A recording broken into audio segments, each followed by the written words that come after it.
नमस्कार प्रिय बंधुओं। आइए सुनते हैं अजय एकादशी व्रत की कथा। हरे कृष्ण। एक बार अर्जुन ने भगवान श्री कृष्ण से कहा, हे पुंडरीकाक्ष, मैंने श्रावण शुक्ल एकादशी अर्थात पुत्रदा एकादशी का सविस्तार वर्णन सुना। अब आप कृपा करके मुझे भाद्रपद माह के कृष्ण पक्ष की एकादशी के विषय में भी बतलाइए।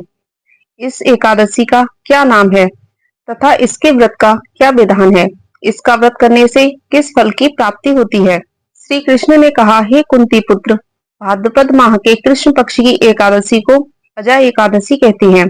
इसका व्रत करने से सभी पाप नष्ट हो जाते हैं। इस लोक और परलोक में मदद करने वाली इस एकादशी व्रत के समान संसार में कोई दूसरा व्रत नहीं है। अब मैं तुमसे अजय एकादशी व्रत की कथा कहता हूँ, ध्यान पूर्वक सुनो।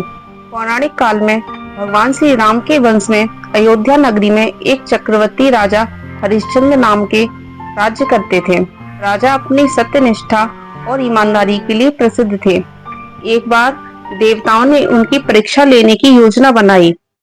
राजा ने स्वप्न में देखा कि ऋषि विश्वामित्र को उन्होंने अपना राजपाट दान कर दिया है। सुबह विश्वामित्र वास्तव में उनके द्वार पर आकर कहने लगे, तुमने स्वप्न में मुझे अपना राज्य दान कर दिया है। राजा ने सत्यनिष्ठ व्रत का पालन करते हुए संपूर्ण राज्य विश्वामित्र को सौंप दिया। दान के लिए दक्षिणा चुकाने हेतु राजा हरिश्चंद्र को पूर्व जन्म के कर्म फल के कारण पत्नी, बेटा एवं खुद को बेचना पड़ा।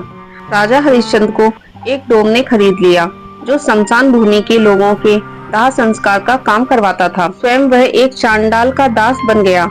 उसने उस चांडाल के यहाँ कफन लेने का काम किया, किंतु उसने इस आपत्ति के काम में भी सत्य का साथ नहीं छोड़ा। जब इसी प्रकार उसे कई वर्ष बीत गए तो उसे अपने इस नीच कर्म पर बड़ा दुख हुआ और वह इससे मुक्त होने का उपाय खोजने लगा। वह सदैव इसी चिंता में रहने लगा कि मैं क्या करूं, इस प्रकार इस नीच कर्म से मुक्ति पाऊं।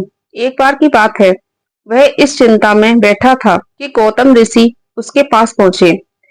हरिश्चंद्र ने उन्हें प्रणाम किया और अपनी दुख भरी कथा उनको सुनाई। राजा हरिश्चंद्र की दुख भरी कहानी सुनकर महर्षि गौतम भी अत्यंत दुखी हुए और उन्होंने राजा से कहा, हे राजन, भादौ माह के कृष्ण पक्ष की एकादशी का नाम अजा है। तुम उस एकादशी का विधि पूर्वक व्रत करो तथा रात्रि को जागरण करो, इससे तुम्हारे सभी पाप नष्ट हो जाएंगे। महर्षि गौतम इतना कहकर अलोप हो गए।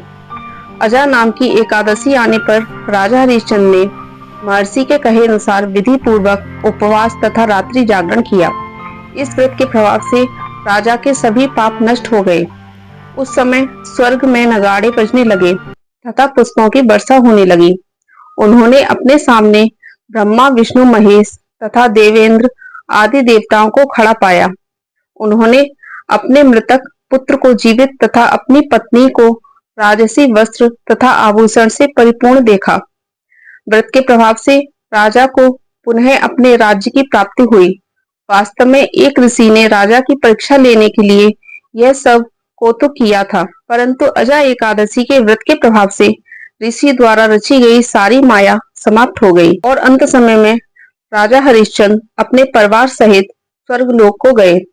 हे राजन, यह सब अजय एकादशी का व्रत का प्रभाव था।